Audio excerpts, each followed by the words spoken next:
Bonjour à tous, aujourd'hui on se retrouve sur le petit BTC face au dollar qu'on va analyser. Avant de commencer l'analyse, je remets encore une fois et toujours, vous le savez, le contexte. On remonte le plan qu'on travaille ensemble depuis maintenant un bon moment. Premièrement, vous voyez ici à l'écran la fameuse A, top de B et puis après la correction de C. Tout ceci, je rappelle, toute la correction de C et toute la chute qu'il y a eu, c'est des zones d'achat. Étonnamment, pas de vente. On est dans un marché haussier de fond et ici j'invite les personnes plus néophytes à ne pas faire des shorts mais des longs, c'est-à-dire des positions d'achat en trading.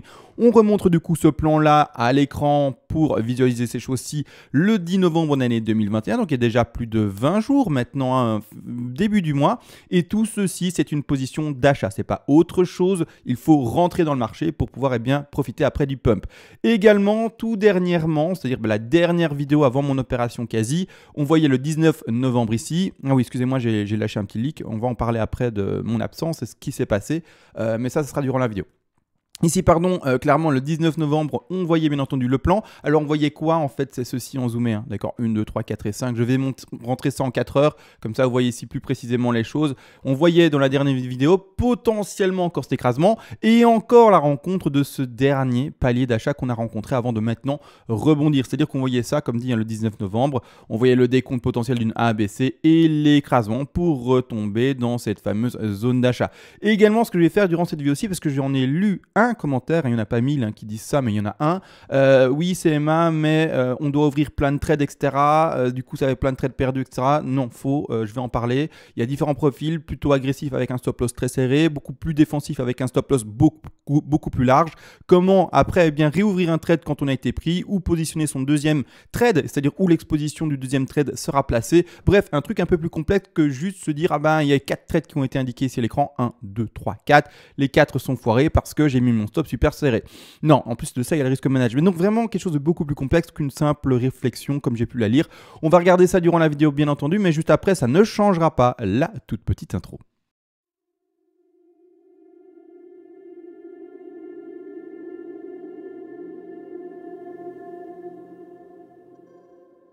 Avant de commencer, tu peux soutenir la chaîne, ça fonctionne par palier de donation.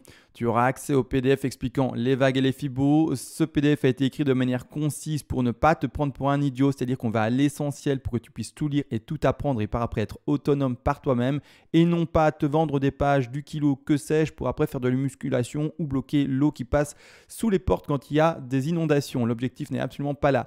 Et également, si tu es un énorme donateur, tu pourras me demander une analyse en particulier sur l'actif spéculatif de ton choix et je le ferai en privé pour toi, bien entendu, en vidéo le plus rapidement possible. Maintenant que les donations sont expliquées, let's go directement pour l'analyse du BTC. Voilà, la petite intro, elle est passée, on se retrouve sur l'analyse. J'avais dit que oui, j'avais été opéré, je vais vite vous expliquer ça. J'étais absent quelques jours sur Internet. Alors pourquoi? Premièrement, parce que j'étais fatigué, parce que je prenais des antidouleurs, tout simplement, j'ai été opéré. Alors attention, pas un accident de voiture ou quoi que ce soit, c'était une opération qui était prévue pour un problème de santé de fond, entre guillemets, c'est-à-dire que c'est quelque chose qui était corrigible. Et mais normalement, après l'opération, maintenant, je devrais pouvoir ne plus avoir de soucis de santé, pardon. C'est-à-dire que voilà, c'est réglé, c'est juste que le temps où on prend ces antidouleurs, et je veux dire des cachetons, j'en ai pris, je crois que des antidouleurs, j'en ai pris 13 par jour. Donc ça fait quand même un peu mal à la tête, hein, vous imaginez bien, et en fait j'étais KO. Je pensais pas que les antidouleurs ça m'était KO, mais apparemment oui, j'ai passé mes journées au lit. Bref, ça pour mon absence, et maintenant ça va beaucoup mieux. L'opération, ça fait quasi une petite semaine qu'elle est passée, je vais vraiment mieux et donc maintenant on peut reprendre le fil des actualités par rapport à l'analyse du BTC. Bon, maintenant ça c'est fait, à part tes fêtes. Merci d'ailleurs au petit message en dessous de la dernière vidéo qui disait voilà, courage CMA, etc. pour ton opération, tout va bien, merci à vous. Maintenant, go, assez de blabla et on part dans l'analyse. Alors, on l'a vu dans la dernière vidéo, on voyait potentiellement ce décompte et on ne mettait pas de côté du tout. C'est ici également ce que je vous disais. Ceux qui rentrent par exemple en trade dans ce rectangle vert là précédemment, rappelez-vous 57 000, votre stop loss, ne soyez pas trop serré et ne le mettez pas trop parce qu'il y a encore cet objectif là, un objectif que vous voyez ici en vert. Donc faites attention à ça. En plus de ça, quand on dézoome sur les plus grands degrés, parce que c'est important de le voir aussi. Nous, on invite à acheter. Pourquoi? Et en trade, attention, l'investisseur encore, tu achètes par palier de temps, lycée, etc. etc. Ici, encore une fois, c'est un dialogue et finalement un message uniquement envers les traders. Il y a toute une autre façon de faire pour les investisseurs pour rentrer dans un marché. Bref, d'accord, attention à ça également. Et nous, en fait, l'objectif, c'est de trader ça, d'acheter là-bas en bas pour monter et pumper là-bas tout en haut. D'accord. Et encore, ce sont les premiers objectifs. Il y a des objectifs beaucoup plus élevés, vers les 200 000, 300 000, 400 000. Bref, ça monte très haut, vous le savez.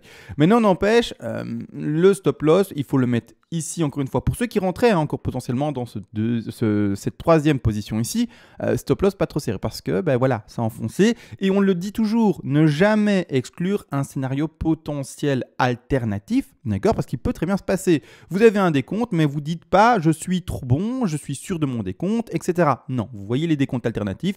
Si c'est le décompte alternatif qui se fait, eh bien vous l'aurez anticipé et vous ne serez pas sorti en fait du trade trop facilement entre guillemets par rapport à une chasse au stop classique qu'on peut connaître. Maintenant ici également, oui c'est vrai, je voulais dézoomer pour montrer le pump attendu et surtout le degré dans lequel on se retrouve. On se retrouve dans un degré, et rappelez-vous de ça il y a, oh là là, il y a un mois, quand on était en fait sur le pic ici des 66 940, donc avant le dernier ATH qui a été fait aux alentours des 69 978, je vous disais attention retour 53 000. Pourquoi est-ce que je disais ça? Encore une fois parce qu'on est dans une grande 2.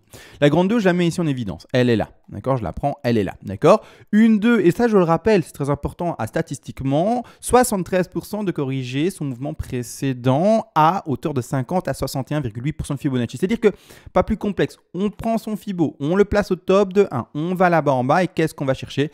Actuellement où je parle, on va chercher pile poil les 50% de Fibonacci. Là, on rentre dans une position de trade pour ceux qui ont soit été très patients, soit pour ceux qui ont été sortis de trade et qui attendent une nouvelle opportunité pour re-rentrer en trade. Une énorme opportunité. L'opportunité maintenant, elle est gigantesque. Ceux qui sont rentrés sur la mèche pendant mon absence, du coup quand j'étais à l'hôpital, tant mieux pour vous. Ceux qui le voient tardivement, c'est pas grave, hein, on va parler ensemble également d'une prise de position seulement au moment des 57 000 ou positionner son stop loss par rapport également à son profil défensif ou plutôt offensif, c'est-à-dire plutôt agressif, plutôt, vous l'aurez compris, quelqu'un qui fait attention à ses arrières et ne veut pas se faire trop vite chasser. Également, je vais expliquer après, parce que c'est important, je vous ai dit, il y a un commentaire qui n'avait rien compris. Je vais expliquer en fait quel est l'intérêt d'être défensif ou quel est l'intérêt d'être offensif et c'est quoi en fait la différence par rapport au fond, entre guillemets, qu'est-ce que ça va avoir comme impact par rapport à votre capital de trading. On va en parler par rapport à ce risque management bien entendu. Donc ça sera abordé, bon encore une fois, on ne va pas aller trop dans les détails, il faut rester encore une fois plutôt compréhensible et on ne va pas abuser non plus, mais ça sera suffisant il me semble. Maintenant n'empêche, maintenant on est sur les 50-61-8, c'est la zone parfaite, les fameux 53 000. Rappelez-vous, d'accord, c'est important. De toute manière également, je rappelle, ça c'est un petit rappel pour les petits gens qui ne sont pas des traders mais qui ne comprennent pas et qui veulent apprendre. Pourquoi est-ce qu'on met plusieurs objectifs ici? Et pourquoi on se dit pas, du coup on attend d'office ces 53 000, d'accord? Parce que c'est important de comprendre également que quand on est dans un marché qui est extrêmement bull, il se peut très bien que le marché n'aille pas chercher ses statistiques parce qu'il est trop finalement soufflé vers le haut, trop poussé vers le haut et que même si les stats disent, eh bien on a 73% de chance de finir dans cette zone que je vais mettre en rectangle, 50, 61,8% de Fibonacci, zone d'achat, boum, on a touché les 50, donc pas mal de monde normalement sont rentrés en trade par rapport à la grande position, c'est-à-dire par rapport à la grande vague ici, bien entendu. Et c'est-à-dire qu'il faut comprendre que comme on est potentiellement dans un marché, et c'est même pas potentiellement, pour moi on est dans un marché ultra bull, pour moi on va aller à 200 000, 300 000, même potentiellement 400 000, d'accord?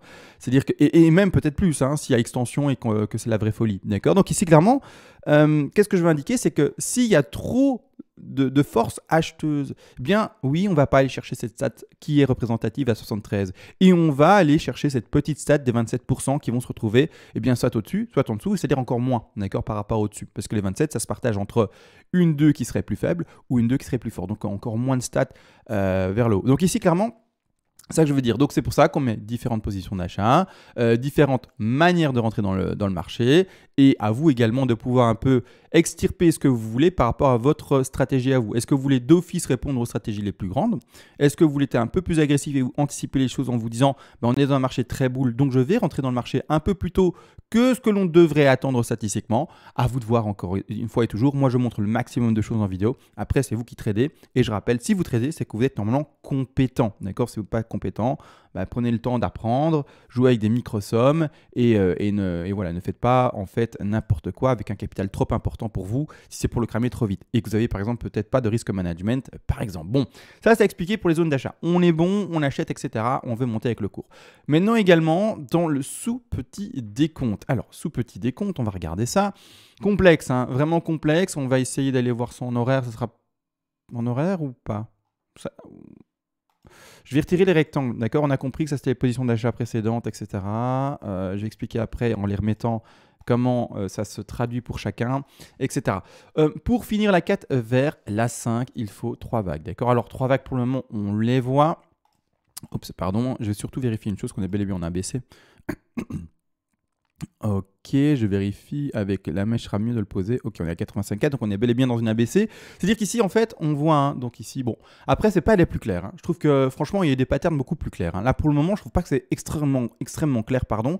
Mais ici, on voit une A, une rebond de B qui n'atteint pas ces 90. Donc, on reste bel et bien dans un rebond de B par rapport à une zigzag et non pas autre chose. A, B, et puis alors, je vais mettre surtout une couleur un peu plus visible. A, B, et puis après C. C'est quoi cette grosse ligne blanche qui gêne? Ah oui, c'est la 2. Bon, je vais la mettre en grise, comme ça elle gênera moins et on la verra moins. Hop. Ah, on la voit même de trop encore, je trouve. Hop, elle est gris, très gris, voilà, on la voit beaucoup moins. Donc ici, clairement, voilà, hop, je rezoome. Pour le moment, A, B, C. Alors, le décompte, il est sûr, et vous le voyez comme moi, si ça, c'est la fin d'une C, est-ce que je vais y arriver? Et que ça, c'est le bottom, et qu'on est bel et bien sur la fin de la C, quelle catastrophe à décompter. Hein, d'accord, je pense pas être le seul. C'est-à-dire qu'on aurait fait potentiellement, et alors là, je suis désolé, hein, mais la figure est vraiment dégueulasse. Hein. Là, ok, 1, 2, 3, 4, 5, ça va. 1, 2, 3, 4, 5, ok. Mais là, hein, je suis désolé de le dire, hein, je suis franc, hein, elle est juste horrible. Hein. Alors là, on est sur un gris très foncé qu'on voit pas. Mais la 4 est... Mais c'est quoi cette figure, quoi? Si c'est bel et bien ça le décompte, mais c'est quoi cette figure? D'accord, on va pas se le nier. 1, 2, 3, 4 énormes, puis dernière 5. C'est horrible. C'est horrible. C'est quoi ça? D'accord? Bon, après, on va pas se le mentir. Ce machin ne ressemble à rien. Maintenant, pourquoi pas? Une 4 très longue pour la consolidation de bottom, etc. Moi, je ne suis jamais contre. C'est juste que clairement, de manière simple et à la lecture, on n'y arrive pas comme ça, d'accord? Donc c'est pour ça également que c'est très intéressant de pas forcément toujours s'appuyer sur les sous-décomptes qui parfois ressemblent clairement à rien, hein, on va pas se le cacher, et parfois juste se contenter des grands décomptes. A, B, C, les objectifs baissiers, également 1, 2 vers la 2, les objectifs acheteurs des 53 000, 54 000, et donc voilà. Non, pardon, 53 000, je mens, c'est 53 403, pardon, et un peu plus bas ici, les 50 243. Donc ici, voilà, c'est ici également l'importance de parfois se dire, mais les beaux petits décomptes, c'est sympa, on peut se triturer les neurones, on peut se faire mal si on aime ça, hein, vous voyez ce que je veux dire, si on est un peu sado, mais la plupart du temps également, c'est intéressant de juste se dire, je prends mon travail de fond, hein, d'accord? C'est-à-dire ici, mon travail de fond. On va essayer de chercher en fait ensemble où est-ce que j'ai mis les différents objectifs, etc. Là, ici, je prends mon travail de fond, je mets la grosse zone d'achat et j'achète par palier dans cette zone-là. Je mets mon stop par rapport à une limite qui est importante et intéressante pour moi, bien entendu. Et après, ben, je profite, ici, on ne voit pas bien la flèche, mais je profite du pump. Et est-ce que j'ai mis les différents objectifs d'achat là-dedans? Non, il ne me semble pas. Dommage. C'est dans la vidéo d'après, à mon avis. Bon, bah, ils sont là, peu importe, mais c'est pas grave. Mais à ce moment-là, c'est important également de se dire, bah, comme le sous-décompte est potentiellement, et comme d'habitude, assez complexe, on va s'appuyer sur le décompte qui est plus grand. Les décomptes plus grands, ça se voit plus visuellement et plus simplement. Là, c'est clair, hein. Une chute, un rebond, une chute. C'est pas compliqué, c'est vraiment 1, 2, 3. Là, c'est vraiment très clair. Et à ce moment-là, on met les Fibonacci, etc. Donc là, ici, hein, comme je vous le dis, rien de complexe. Vous mettez votre Fibo, hop, à la racine, vous allez là-bas en dessous, vous allez au top de B, et vous voyez les objectifs. 61,8, dans le cas d'extrême boule, hein, dans le cas où on n'arriverait pas à écraser les prix et qu'on devait aller en flèche et en fusée vers les to the moon, après les 100, les 123 et les 161,8, d'accord? Donc toutes les positions d'achat. Maintenant également, pour l'AC, il y a bien entendu la grosse zone d'achat qui est celle de la 2, pour ceux qui attendaient encore une 2, etc., aussi profonde, sans se dire qu'on pourrait ne pas les toucher. Maintenant, encore une fois, chacun fait le trade qu'il veut selon la conviction et selon les stats qu'il veut prendre en place et selon la vague qu'il veut travailler. Maintenant, n'empêche, je vais rappeler comment ça se passe pour quelqu'un qui est trader et qui veut mettre soit son stop. Excusez-moi de le rappeler, mais comme j'ai lu une fois ce commentaire, je me suis dit, bon, bah, c'est qu'il y en a un qui ne l'a pas compris, donc il n'a peut-être pas vu la vidéo où j'expliquais, donc je vais le rappeler parce qu'il n'est sûrement pas seul. C'est peut-être le seul à avoir écrit, mais c'est sûrement pas le seul à avoir la réflexion. Donc ici, je rappelle. on va discuter de quoi? Du stop loss. Où le positionner par rapport à l'exposition de celui-ci? Est-ce qu'on le met serré par rapport à son point d'entrée? Est-ce qu'on le met large? Et qu'est-ce que ça va changer par rapport finalement au temps qui va se passer? Est-ce qu'il y en a un qui sera, parce qu'il est plus agressif, plus rentable sur le long terme? Est-ce qu'il y en a un qui sera moins rentable sur le long terme parce qu'il sera peut-être à un autre profil? On va regarder ça, c'est-à-dire peut-être plus défensif. On va regarder ça et quel finalement est l'enjeu. Est-ce que finalement ça revient peut-être pas au même? D'accord? Pour moi, vous allez voir, c'est kiff-kiff finalement. Hein. C'est juste qu'il y en a un qui demande d'être plus derrière l'écran que l'autre. Bon, mais on va voir ça. Donc premièrement, on va symboliser les zones d'achat, comme on avait vu, ça c'est pas très compliqué, A, B, C. Alors excusez-moi pour ceux qui se disent « Ah, mais il met la A là et pas là ». Oui, je ne le mets pas sur le fond. Mon sous-décompte se termine là. Et puis après, bon bref, une WXY avec une flat pour commencer la W. Bref. Un A est un peu plus haut que la mèche qui a été cherchée, le bottom aux alentours des 57 647. D'accord? Ceux qui veulent voir la vidéo à la construction de ceci, vous regardez en période du 26 octobre, 25 octobre ou je ne sais pas. Et vous regardez comment ça se construit. Bon, ici du coup, je dois mettre les objectifs. Alors, objectif, excusez-moi. Voilà, super. Objectif à mettre, 61,8 entrée de trade pour une impulsion très haussière, très forte si on partait vous avez compris, en to the moon, 123 et 161,8. Ça, c'est pas très compliqué à placer les objectifs, d'accord? Et voire même l'objectif ici d'une 2. Bon, je retire l'objectif d'une 2, sinon, voilà. Mais bon, on est déjà bien. C'est-à-dire que la personne qui est très agressive, premièrement, elle va se dire, comme je suis agressive, quand je vais rentrer en trade, et symbolisons la première entrée en trade ici dans le premier rectangle, à 63 400, c'est combien? 63 500. Allez, on prend ces alentours de prix-là. Elle prend son stop loss, bien entendu, et comme elle est très agressive, elle se dit, moi, je veux mettre mon stop très serré, donc c'est-à-dire que je ne vais pas le mettre là-bas tout en bas, d'accord? Donc je ne vais pas le mettre comme ça a été montré dans cette vidéo-là, avec un stop très large, là-bas tout en bas, non, je le mets juste, première opportunité d'entrée ici, et je le mets juste un peu en dessous, d'accord? C'est-à-dire que première opportunité d'entrée ici, et je le mets juste un peu en dessous, donc je le mets juste ici, d'accord? Donc très serré. Qu'est-ce que ça va faire pour cette personne-là? Premièrement, étant donné qu'elle comme tout en fait, on vise pour cette vague-ci, d'accord? Elle ne se voit pas ici, mais je vais la mettre en un gris un peu plus clair, comme ça on la visualise plus simplement. Ici, on vise en fait le pump avec les différents take profit partiels. TP de sécu bien entendu, TP1, 2, 3, 4 et 5. Il y a 5 TP pour monter pour cette première vague. Si vous voulez jouer des vagues plus grandes, c'est d'autres TP et c'est des prix plus élevés encore. D'accord? Parce que si on joue des TP qui vont à 100 000 jusqu'à 200 000. D'accord? Donc ici, premièrement, c'est ça qu'on joue, peu importe l'entrée. Les TP sont les mêmes, qu'on soit agressif, qu'on rentre à 63 000 ou qu'on soit défensif en rentrant quand même à 63 000 avec un stop posé à 53 000. C'est les mêmes objectifs de hausse. Pour cette personne, n'empêche, elle aura un ratio très élevé. C'est-à-dire qu'en fait, elle va pouvoir se permettre vis-à-vis de son risque management, parce que je rappelle, le risque management que moi, j'essaye d'apprendre aux gens, c'est quelque chose d'assez simple. C'est-à-dire qu'à chaque trade, vous allez devoir vous octroyer une perte potentielle. C'est-à-dire une perte que vous pouvez vous accepter. Vous dire, voilà, si je perds ce trade-là, je perdrai 1%. C'est un exemple. Si vous voulez perdre 2%, 5%, 10%, 50%, ce n'est pas mon souci. Mais ici, pour l'exemple, vous voulez perdre 1% maximal de votre capital trading total. C'est-à-dire que maintenant, imaginons que vous avez 100 $ de capital total de trading. J'imagine bien que c'est plus, mais c'est pour l'exemple et la pédagogie. Vous allez vous octroyer une perte potentielle maximum de 1 $. D'accord? 1% de 100, c'est 1. Heureusement qu'on parle de choses simples ici pour se comprendre. C'est-à-dire qu'à ce moment-là, quand vous allez mettre votre risque management, et ici par exemple l'outil de ratio, vous allez regarder combien est l'exposition. Alors le ratio, il est énorme, ça sert même à rien de le mettre. Ok, il est ridiculement haut et énorme pour ce genre de presque. C'est pas du scalping. Scalping, c'est du trade à haute fréquence. Mais ici, c'est-à-dire en minutes ou des choses comme ça. Mais ici, pour dire, c'est vraiment en fait du sniper, du sniping même, d'accord? Donc pas scalping, mais sniping. Ici, voilà, on va se retrouver qu'un ratio de 90, par exemple, pour les 200 000, d'accord? C'est-à-dire que comme elle aurait ici une exposition très légère de 2,45, elle va pouvoir se permettre de mettre beaucoup plus de capital sur ce trade et tout de même ne perdre qu'1 $ par rapport à son capital total. D'accord? Ça, c'est compréhensible. Maintenant, la personne, au contraire, qui sera plus large et qui se dit, moi, je veux bien rentrer sur les 63 000, mais je ne veux pas me faire chasser, etc. Je veux avoir un stop du coup plus large. Je vais le mettre à 53 000, je vais le mettre à peu importe. Je vais même le mettre, disons qu'il s'est fait prendre. Non, là, ça sera l'exemple après. C'est pour le repositionnement d'un trade. Je vais en parler après. Disons qu'il ne s'est pas fait prendre d'abord. Bon, qu'il l'a mis du coup à 52 000.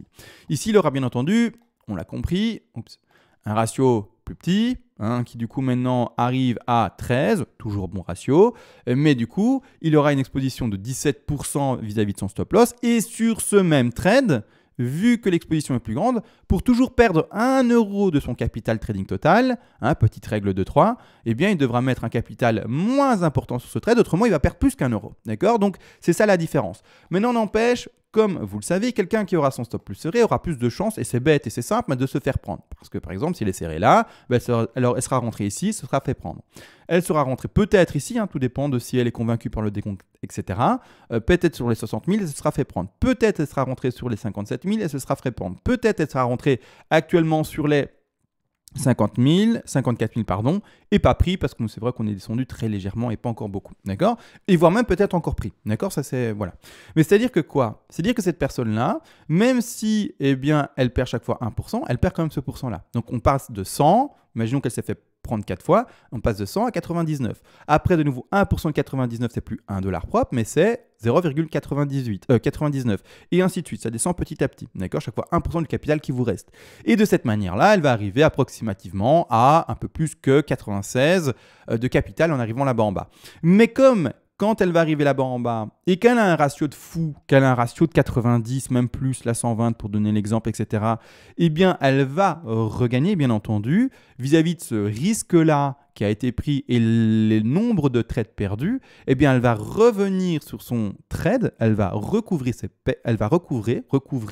ses pertes et pouvoir être finalement bénéficiaire malgré finalement le nombre de trades important. Mais c'est ça, le sniping, c'est ça. C'est pouvoir être très présent derrière son PC, mettre vraiment des paliers d'achat, des stop loss très serrés et espérer vraiment un gain très important. C'est très intéressant si on arrive, bien entendu, à faire une suite de trades avec peu d'échecs, mais au contraire, si on répète les échecs, bon, du coup, ça devient moins intéressant, bien entendu, d'accord? La personne qui fait du sniping et qui a une suite de trades, un peu comme le gagnant casino qui fait rouge, rouge, rouge, rouge, puis noir, puis rouge, et tout tombe comme il veut, tant mieux pour lui, d'accord? Là, il aura gagné le jackpot. Maintenant, n'empêche, l'autre personne, plus défensive, elle va avoir moins de positions perdantes, on a compris, hein? Donc, comme, par exemple, elle rentre ici, donc toujours même position des 63 000, mais elle met son stop très large, d'accord? On le met à, je sais pas, disons qu'elle n'a pas été prise, donc à 52 000.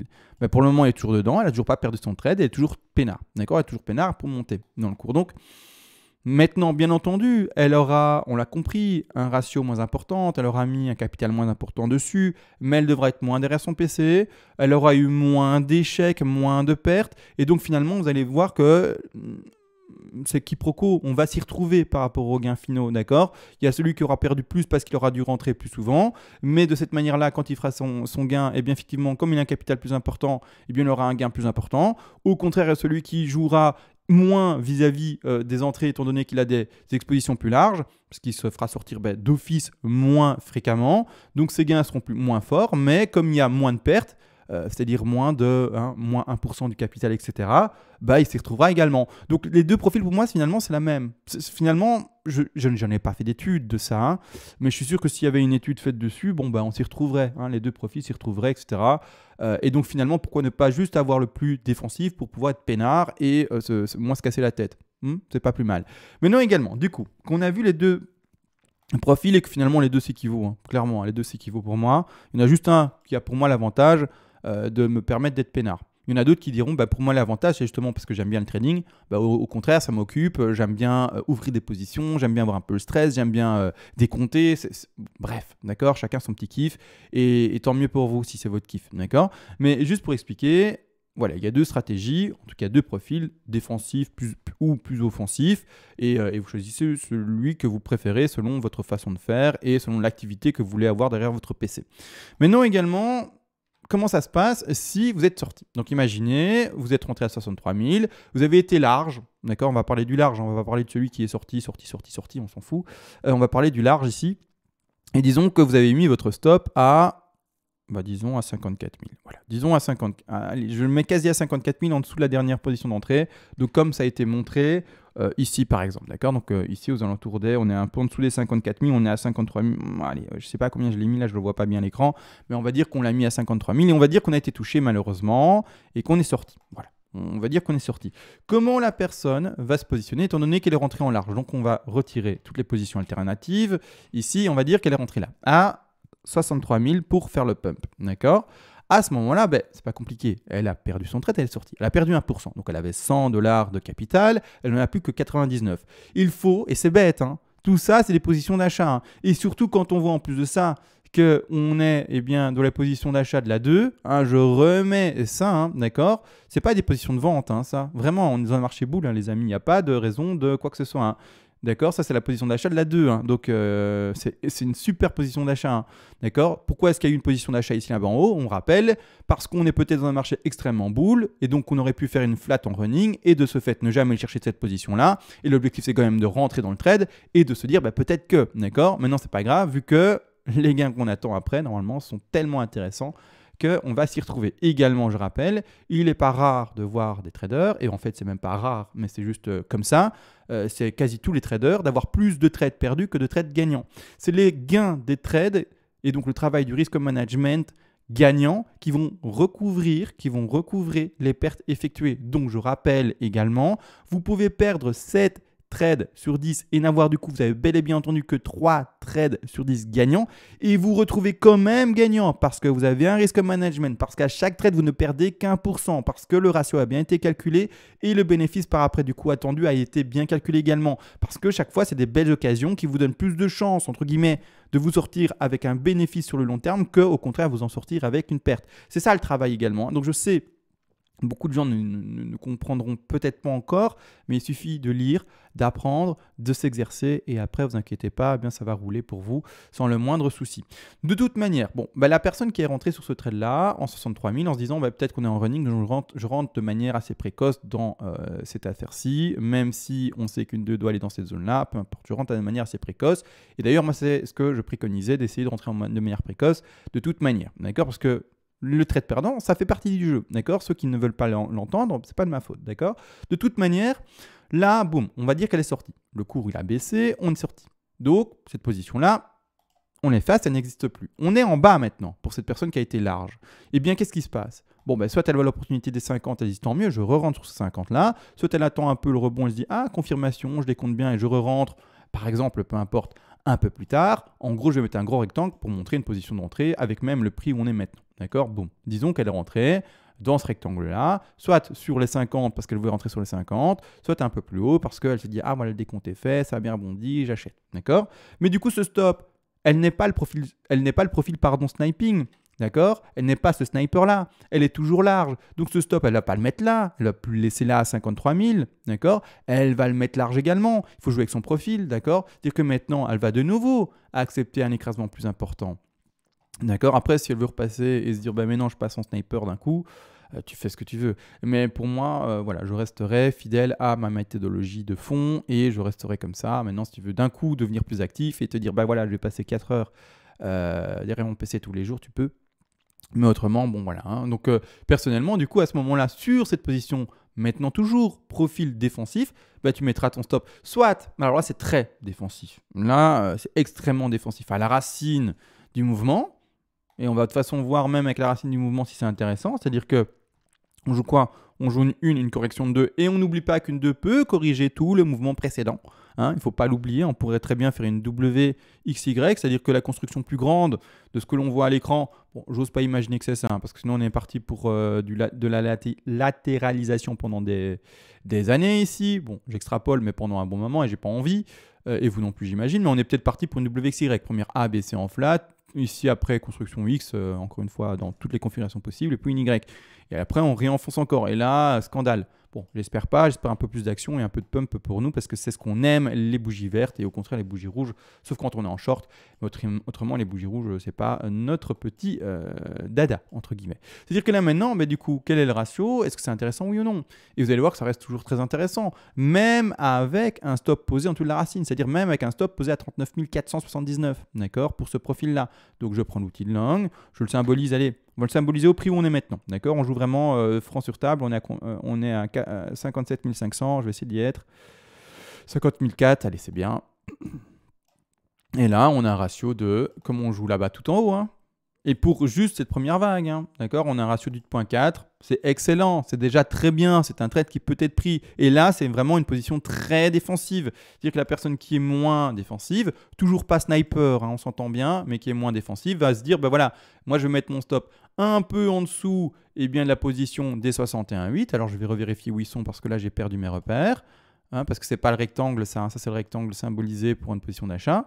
Mais le rectangle d'achat statistique pour la correction d'une 2, c'est 50, 61,8. Et là, je mets le rectangle d'achat statistique des 50, 61,8, 50, 61,8 à 73% des cas de reproduction statistique. D'accord? Et se dire, ben moi, mon stop, je vais le mettre en dessous parce qu'on a toutes nos chances de rebondir dans cette zone, il est vrai. Mais je vais mettre un peu plus bas. Disons que je vais jouer les gros supports principaux que l'on peut voir visuellement ici plus tard, un peu en dessous des 76,4, etc. de Fibo, etc. Je vais jouer voilà, un Fibo, ou pardon, un stop loss qui ira chercher par exemple les 44 000. Et elle jouera cette position-là, d'accord? À ce moment-là, eh bien, on symbolise toujours le même point d'entrée, hein, ici. Le stop sera plus serré, tout de même, toujours pas en sniper, mais tout de même plus serré. Il y aura une exposition de 23, et non plus de, par exemple ici, 31, et à ce moment-là, elle pourra mettre un capital un peu plus important parce qu'elle ne sera pas non plus extrêmement défensive, pas non plus extrêmement offensive, mais jouera quelque chose de modéré, d'accord? Et de cette manière-là, ouvrira un deuxième trade pour reprendre le rebond. Et puis voilà, et le jour où ce trade se passera bien pour elle, eh bien jackpot, on est go dans le pump et let's go, d'accord? C'est ça, d'accord? La personne plus sniper, c'est à elle de gérer parce qu'il y aura plein d'entrées pour elle, hein, mais c'est elle qui veut jouer comme ça, hein, donc ça c'est la vie. Et à ce moment-là, eh bien, elle rentrera aussi à un moment où ça va marcher. Et elle dira, purée, je serais rentré à un moment sur une mèche, magnifique, et ça pump, et j'ai mis énormément de capital dessus. Ben oui, mais il faut pouvoir rattraper toutes les pertes que tu as fait avant. Parce qu'avant, tu as fait de l'essai, de l'essai, de l'essai. D'accord? Donc là maintenant, voilà, j'ai beaucoup parlé, parce que je ne vais pas aller plus loin hein, dans le risk management et dans les explications. Je pense que quand même c'était très clair ce que j'ai expliqué, mais c'est comme j'ai lu ce commentaire qui disait « Ouais, mais CMA 4 points d'entrée maintenant et ça commence à être de trop. » Non, 4 si tu es sniper. Si tu n'es pas sniper, ça fait qu'une et même une deuxième actuellement peut-être à prendre. Déjà, premièrement. Et puis même si tu es un sniper, c'est-à-dire avec un stop loss très serré, où est le problème? Vu qu'après, tu joues ça. Tu joues après un ratio de fou. Tu joues après finalement une rentabilité sur ton trade qui est dingue. Donc, c'est pour ça que bon, je prends le temps d'expliquer. Hein. Moi, je suis une chaîne pédagogique. C'est-à-dire que si je n'accepte pas que les gens se posent des questions ou que les gens, je vois que dans leurs réflexions sont entre guillemets, eh bien, à côté de ce qu'ils devaient comprendre, bah, je prends le temps de l'expliquer. Oh, sinon, ma chaîne n'a aucun contexte, n'a aucune raison d'être, d'accord? Moi, mon objectif, c'est pas du tout faire du copy trading ou des choses comme ça.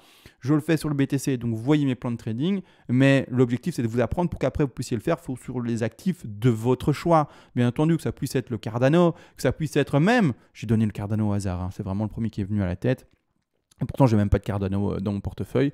Ça peut être n'importe. L'ETH pour donner le second plus gros, pour donner un exemple, ça peut être n'importe quoi, mais que vous puissiez reproduire ce que j'explique. Et en plus de ça, également le reproduire pas que sur les cryptos, parce que c'est reproduisible sur tous les marchés spéculatifs, d'accord? Et encore une fois, je dis spéculatif, mais ça peut être même tous les études de graphique. Point. Une fois que vous avez un graphique qui évolue, hein, ça peut être la courbe du Covid, si vous voulez vous amuser. Vous analysez la courbe du Covid.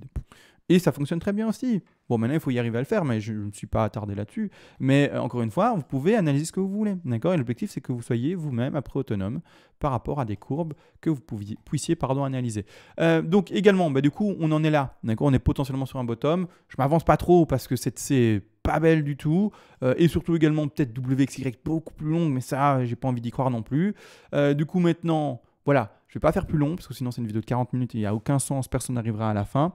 Je prendrai le temps demain d'aller peut-être plus dans les précisions et de du coup analyser le rebond qu'il y a eu maintenant depuis 1, 2, 3 jours avec cette petite rouge ici et de voir comment ça se construit. Mais aujourd'hui, voilà, on est en fin de vidéo. Je parle à mon avis depuis plus de 20 minutes. Et en plus de ça, je ne vous cache pas que vu que j'étais un peu HS ces derniers jours, j'ai des vidéos de retard, non pas sur le BTC, mais en analyse privée. Donc une fois que je mets off cette vidéo-ci, je dois encore tourner 3 vidéos. Je vous dis pas. Bon, sur ce, à tous, je vous souhaite un bon, ou même pas un bon trade, des bons trades, une bonne soirée et j'ose espérer à demain en forme. Ciao.